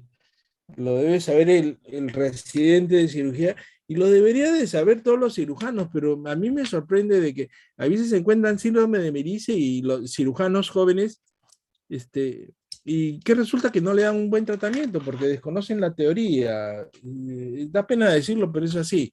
Cuando uno encuentra un Mirici tipo 1 o tipo 2, hay que hacer colecistectomía simple y cerrar el bacinete, así como están acá. Se cierra esto, se cierra esto, se cierra esto, no se hace nada más. Pero cuando se tiene un Mirici de tipo 3 o de tipo 4, hay un compromiso serio de la vía biliar. Y esto ya no se puede hacer esto de acá. Y esto ya requiere de una reparación más compleja. Acuérdense de que cuando uno tiene Mirici tipo 3 y tipo 4, el tratamiento es, esto que está en rojo, anótenlo, hepático y ayuno anastomosis en Y de Rux. Ay, doctor, ¿qué será eso? Mire, acá tienen la vía biliar y ya tienen que coger un intestino para llevarlo acá y coserlo acá arribita. Cosen el hepático común con el yeyuno. Esto se llama hepático yeyuno anastomosis en Y de Rux. Ustedes son chicos inteligentes, paporreteros, y ya después lo van a entender. ¿Estamos de acuerdo? ¿O quieren que se lo explique? Más adelante se lo puedo explicar. ¿Sí? ¿Estamos bien? Sí, doctor. Sí. Mis clases son muy largas, ¿no? Creo que sí. Bueno. Chicos, cuando un cálculo rompe la vesícula y fistuliza hacia la primera porción del duodeno o hacia el estómago y produce un cuadro de obstrucción intestinal, obstrucción en el píloro, esto se llama síndrome de Bouveret. Es una complicación rarísima, ¿ya? Obstrucción gastropilórica por presencia de cálculo vesicular migratorio, aquí, ¿de acuerdo? Por duodeno primera porción o inclusive hacia el estómago. Eso se llama síndrome de Bouveret. Tratamiento hay que operar, no hay otro. ¿Y qué resulta? Que a veces el cálculo migra hacia el duodeno y se cae en el duodeno y empieza a progresar, ¿de acuerdo? Y progresa y generalmente a nivel del hilo terminal se atasca, ¿de acuerdo? Esto se ve traducido radiológicamente por la tríada de Rigler. ¿En qué consiste esta triada de Rayleigh radiológica? Que hay presencia de aerobilia, es decir, encuentran aire en la vía biliar. ¿Por qué? Porque a través de esta fístula se mete aire. Y en la radiografía van a ver aire. 2, litiasis biliar en el ilion terminal. Litiasis vesicular en el ilion. Y radiológicamente signos de obstrucción intestinal. Entonces la pregunta de cualquier examen, triada de Rayleigh, diagnóstico de, respuesta. Dayanita Vázquez Picón. Tu respuesta es... Doctor, no escuché la pregunta, estaba apuntando. La respuesta... Listo. Iliobiliar, chicos. Iliobiliar, ¿de acuerdo? Iliobiliar. Muy bien. Iliobiliar. Iliobiliar.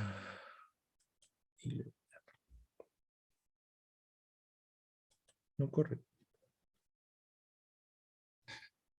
Iliobiliar descrito por Bartolín, ¿no? Miren, 1645, durante una autopsia, Courvoisier en 1890, 131 casos.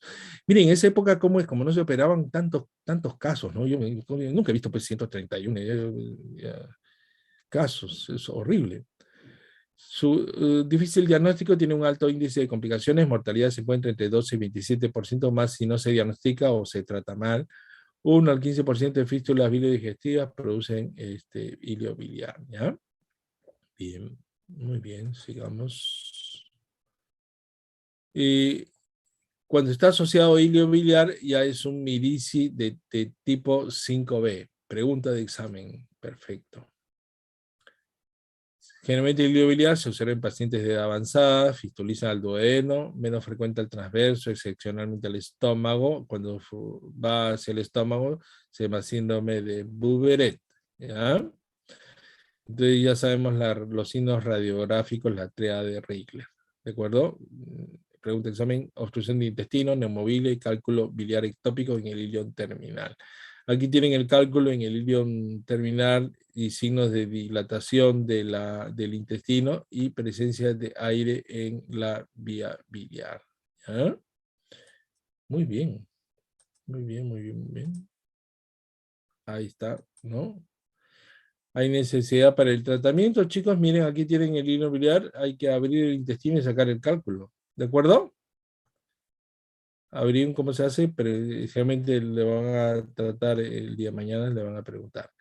Entonces, jóvenes, pasamos a otra parte que ya no solamente son los cálculos en la vesícula con sus complicaciones, sino que estos cálculos tienen presencia en la vía biliar. Y esto ya no se llama colecistitis, se llama coledocolitiasis.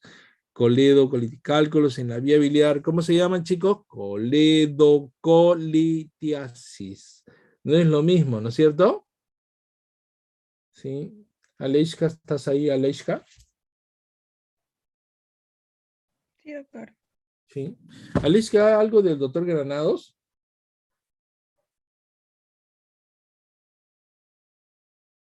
¿No es tu familiar?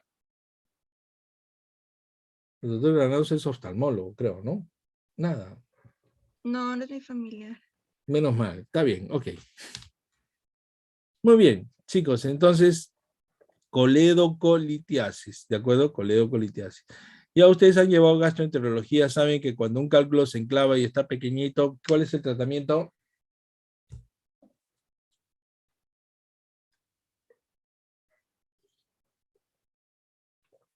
Chicos, tratamiento de coledocolitiasis. Siempre. Cepre.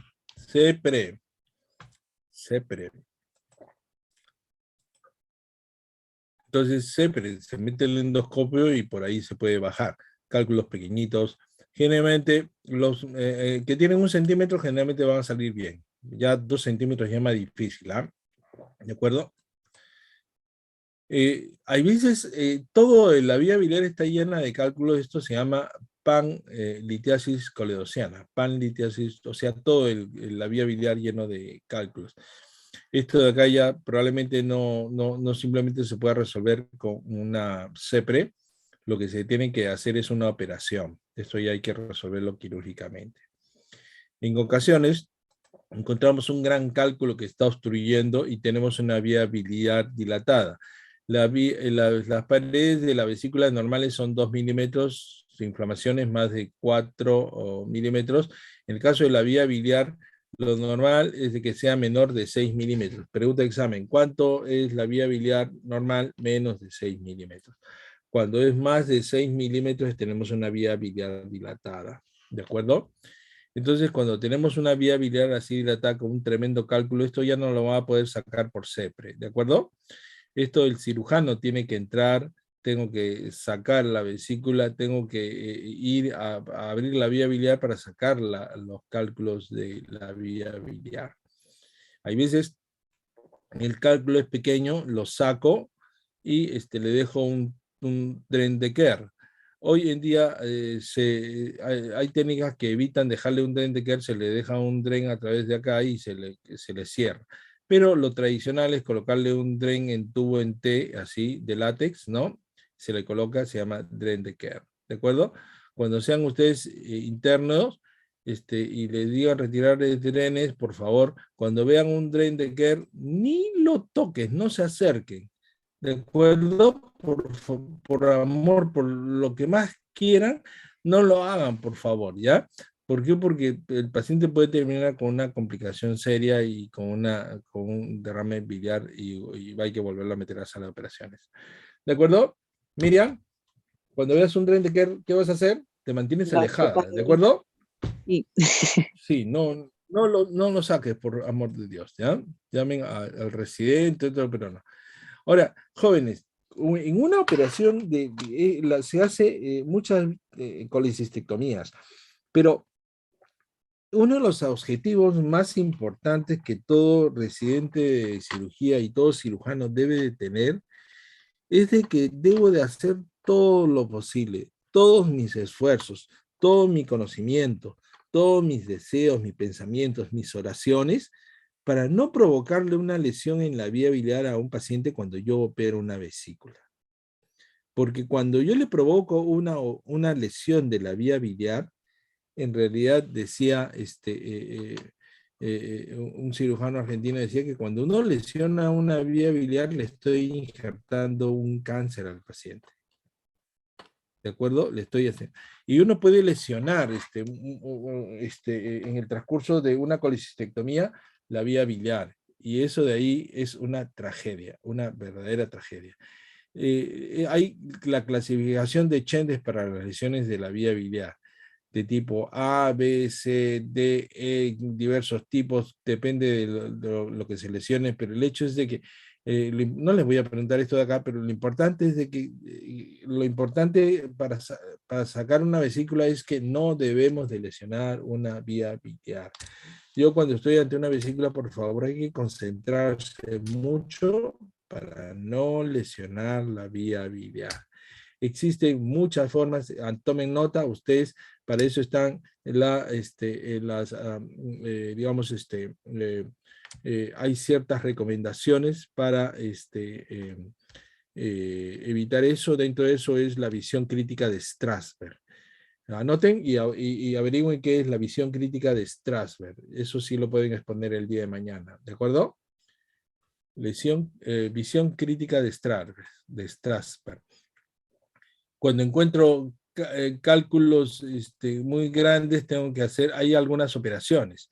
Y de ahí la derivación coloidal, es decir, cuando tengo un cálculo muy grande, etcétera, puedo agarrar la vía biliar y anastomosarla a la rodilla, a la primera porción del duodeno, con el cual la bilis ya no sale por el esfínter de la polla de váter, sino va a salir directamente por acá. ¿De acuerdo? Y les decía yo que cuando se trata de un mirici de tipo 3 o 4, se hace una derivación hepático yeyunal, ¿de acuerdo? Una asa libre de yeyuno, ahorita así se fabrica. Agarro un asa de yeyuno, acá corto y subo esto hasta la vía biliar y ahí le hago la anastomosis. Así se repara una vía biliar. Pero esto es una operación ya más difícil. Entonces, reparar una lesión de vía biliar, jóvenes, implica hacer esto y muchas veces esto se estenosa y el futuro del paciente se ve muy comprometido, ¿de acuerdo? tenemos acá un iliobiliar, un cálculo, que hay que sacarlo, ¿no? Este es un síndrome de Bouveret, el estómago con un calculote acá impactado, ¿no? ¿De acuerdo? El síndrome de Mirici, la clasificación de Strasberg-Bismuth, ¿no? Para las lesiones de vía biliar, no se los voy a preguntar, pero esto es para hacerles recordar, jóvenes, de que lo más importante cuando uno saca la vesícula es, yo le digo al residente, sácame la vesícula a pedacitos, eso no me quite el sueño, si quieres lo sacas a pedacitos, pero por favor, por todo el amor a tu madre, no le lesiones la vía biliar, ¿de acuerdo? ¿Chicos? ¿Sí? Sí, doctor. Uno le lesiona la vía biliar y el paciente se acuerda del doctor, pero ya no por Hiragata, sino por apellido materno, de parte de madre, ¿de acuerdo? No le vayan a lesionar la vía biliar. La clasificación de Strasberg para las lesiones de vía biliar, tomen este nombre porque este cirujano también hace las recomendaciones para evitar en lo posible una lesión de vía biliar. Eso expónganlo porque sí es bueno, ¿de acuerdo?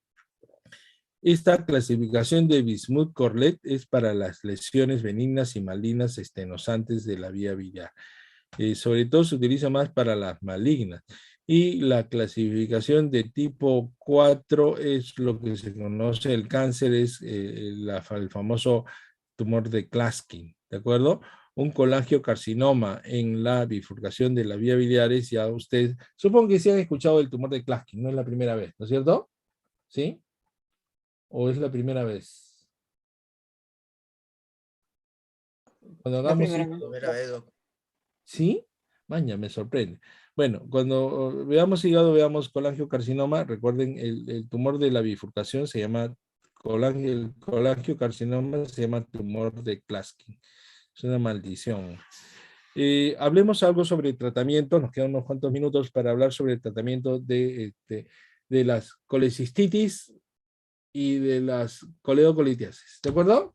Chicos, ¿están cansados? ¿Tomamos aire? ¿Seguimos? 2 minutitos para ir al baño. Ya, doctor, bien. Sí, porque ya la próstata apremia. Ok. Un par de minutitos. Dentro de las operaciones en la vesícula y en las vías biliares tenemos las colecistectomías. Las colecistectomías hoy en día pueden ser abiertas y laparoscópicas. De preferencia, si es que se puede hacer laparoscópica, es mejor para el paciente, pero para hacer las laparoscópicas necesitamos algunas condiciones que luego vamos a ver. Pero esta colecistectomía abierta es una operación muy antigua, ¿de acuerdo? Se hace con una incisión subcostal de Kocher. Después se levanta el hígado, se expone la vesícula biliar. Aquí tenemos el pedículo portal y aquí tenemos el epíplo menor. ¿Cuál es el principal cuidado que tenemos que tener cuando hacemos una colecistectomía, chicos? No lesionar la vía biliar. No lesionar la vía biliar. Entonces, esta vesícula la pueden sacar como sea, pero tengan cuidado.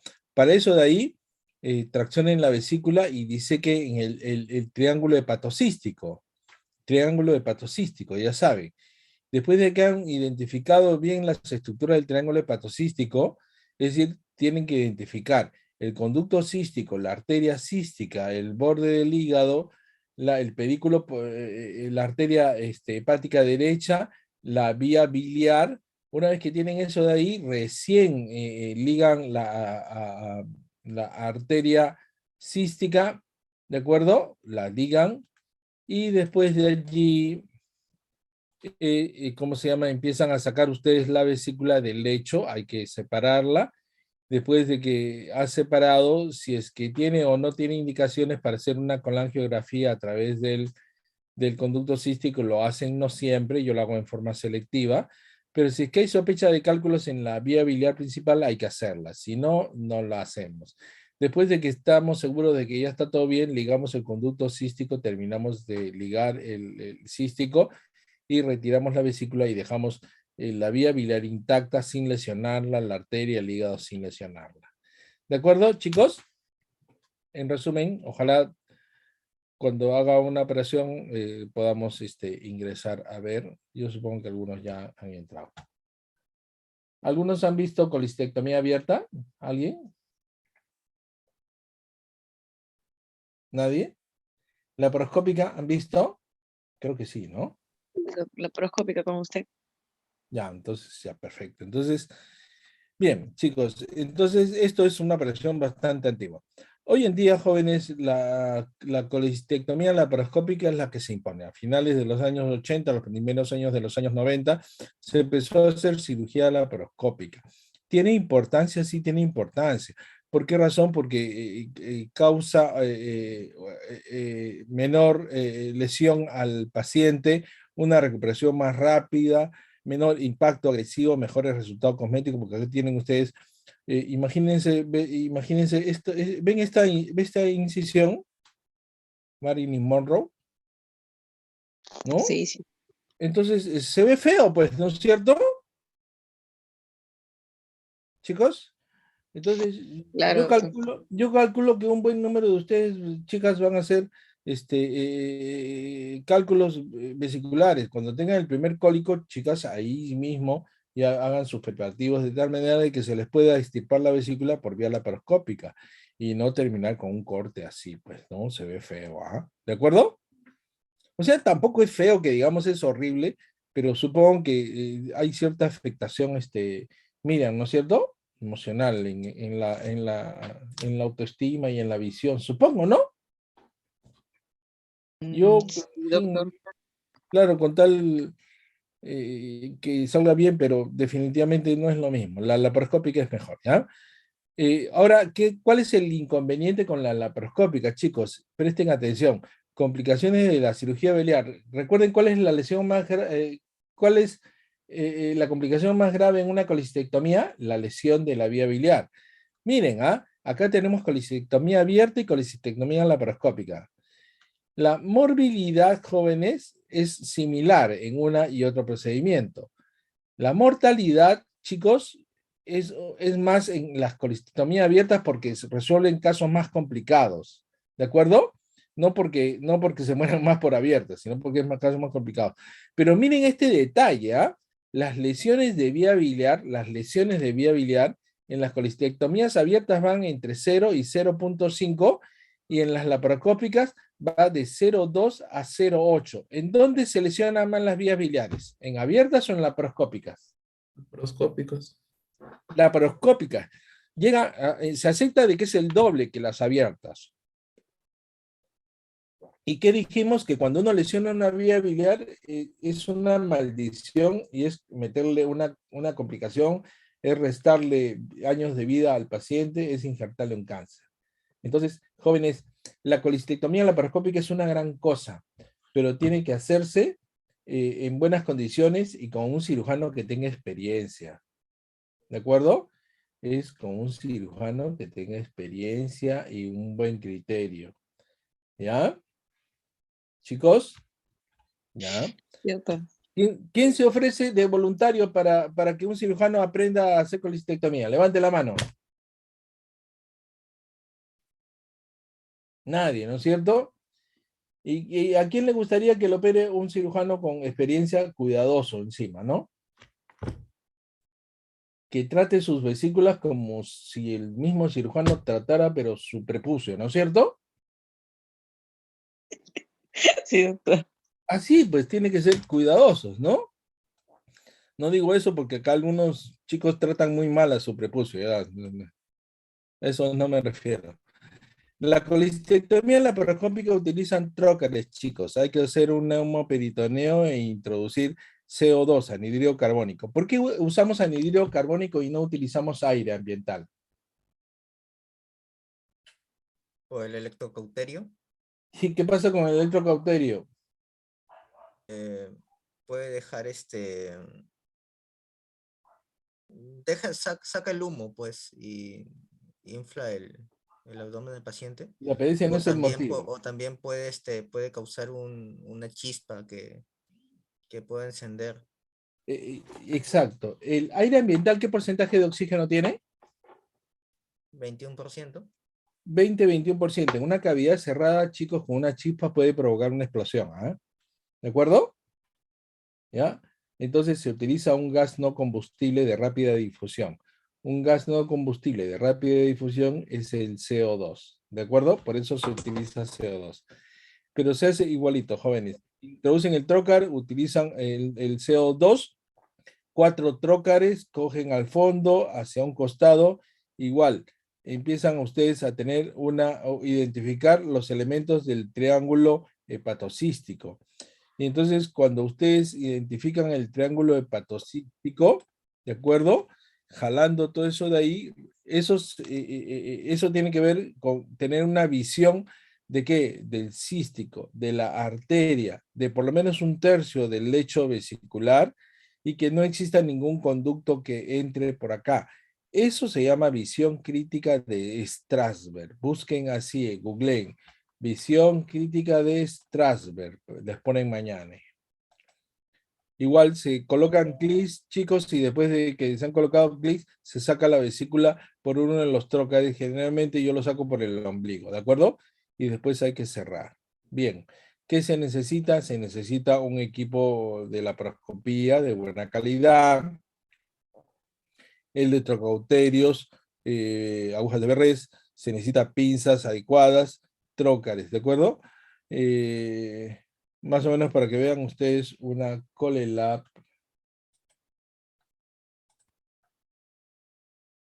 Una ColeLab, miren.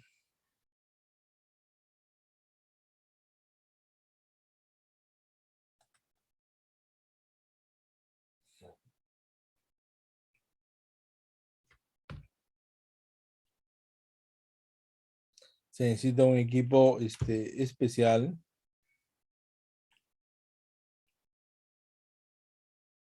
Se introduce la cámara, se ve la vesícula biliar acá. Es la unión cístico-bacinete.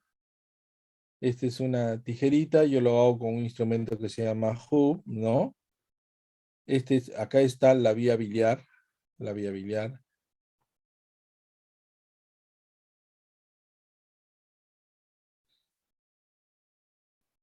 Acá está identificando el conducto cístico, lo que parece cístico o arteria. Bueno, no parece. Ya, aquí tienen el cístico, aquí tienen la arteria, el triángulo hepatocístico acá, ¿de acuerdo? Entonces tienen el conducto cístico, la arteria cística, y acá tienen disecado y no hay nada. Entonces vienen, le coloca clips, ¿de acuerdo?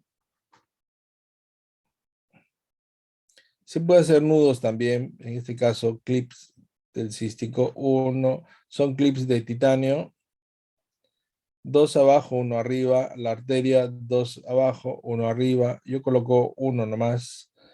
Y después se empieza a extraer la vesícula del lecho vesicular, ¿de acuerdo?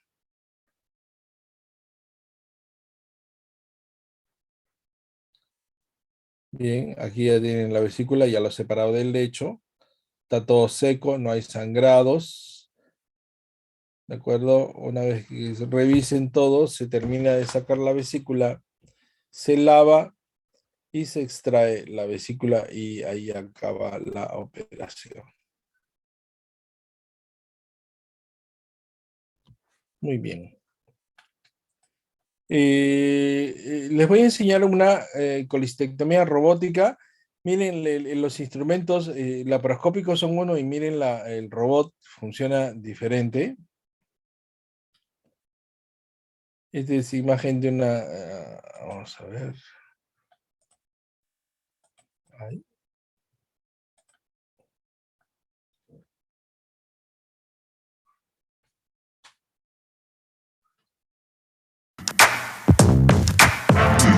Miren, los instrumentos son articulados, ¿ah?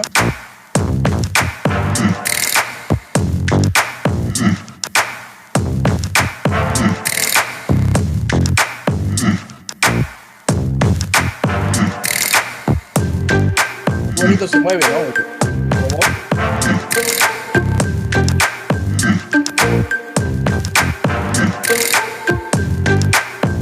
Para disecar el triángulo para está bien acá.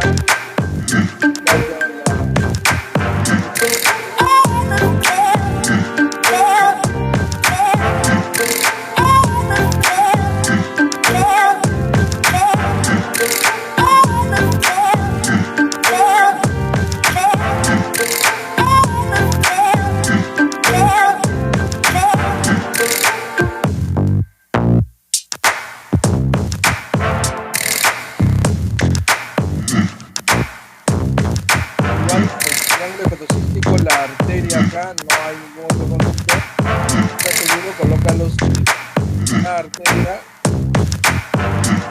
colocan en el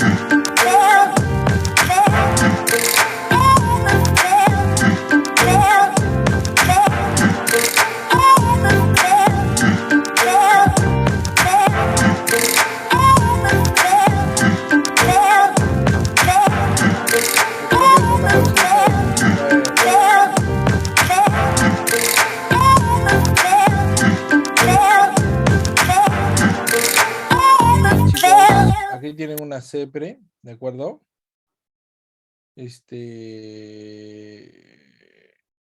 El robot tiene bracitos articulados, ¿no? Es mucho más versátil. Bien, pasemos y terminamos con esto, colangitis. Y hemos hablado de colecistitis, coledocolitiasis, ahora hablemos sobre colangitis aguda. La colangitis aguda es la inflamación, la infección de la vía biliar.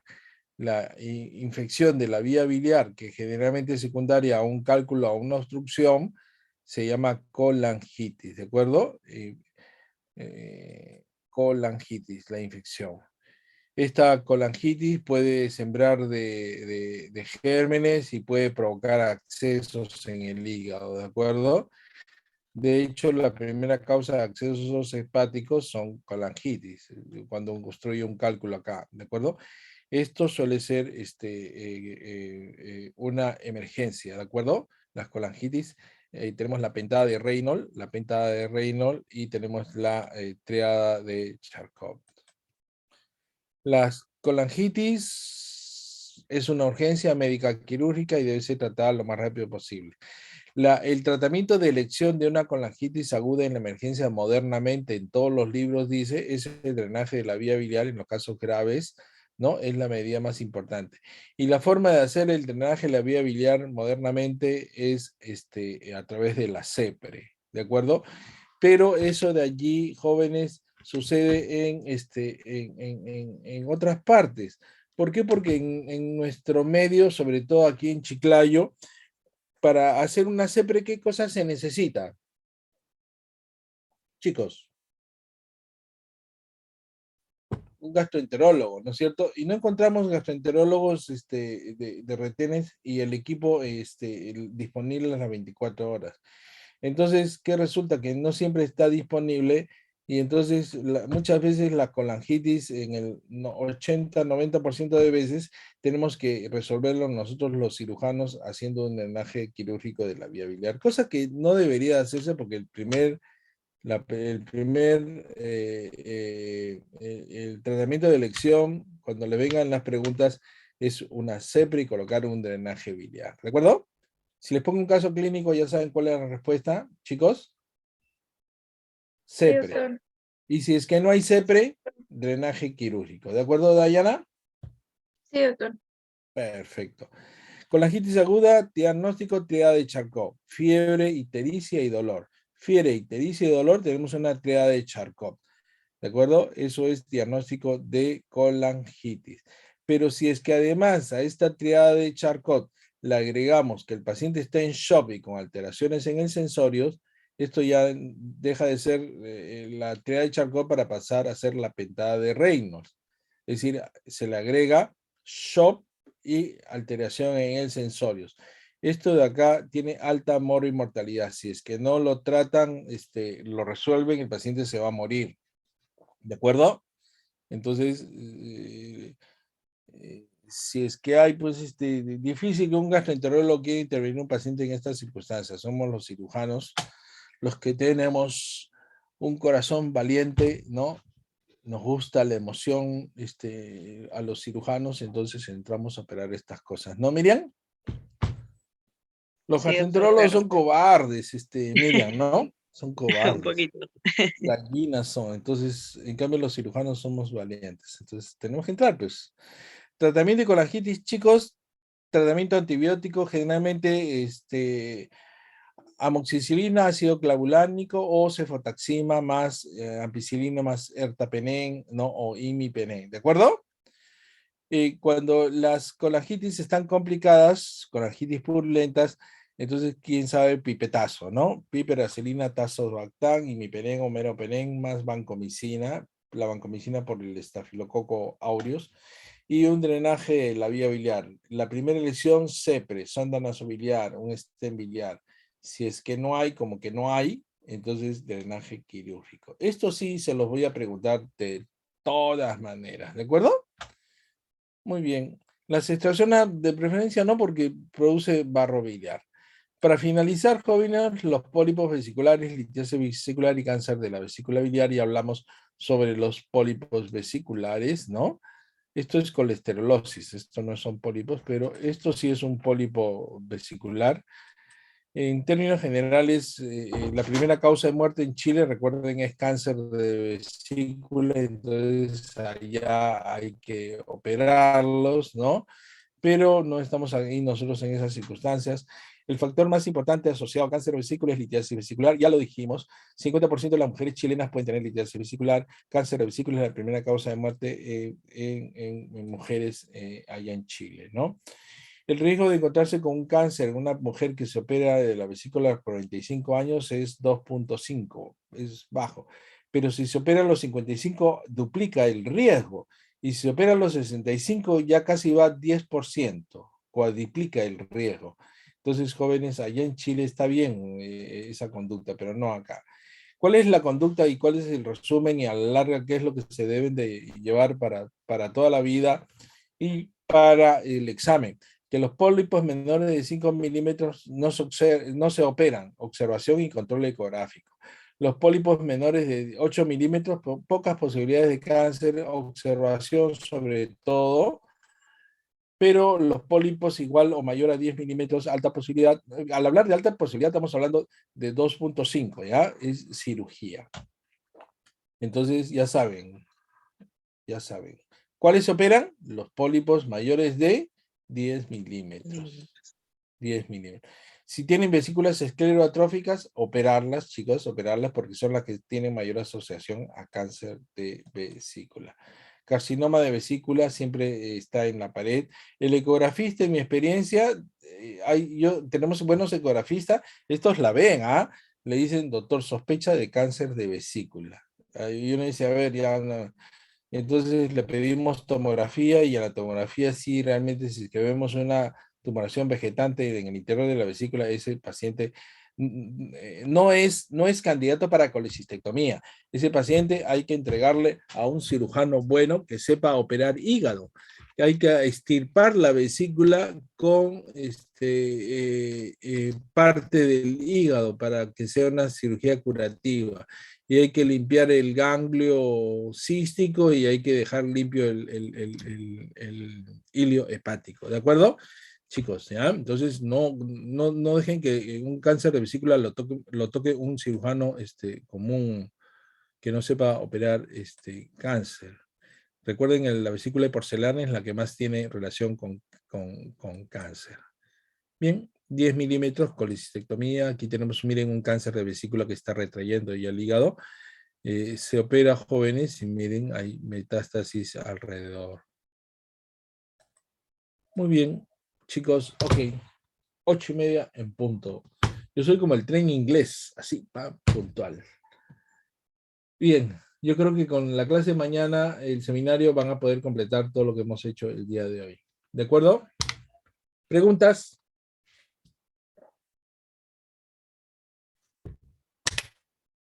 ¿No hay preguntas? Doctor, Sí. tenía una consulta. Cuando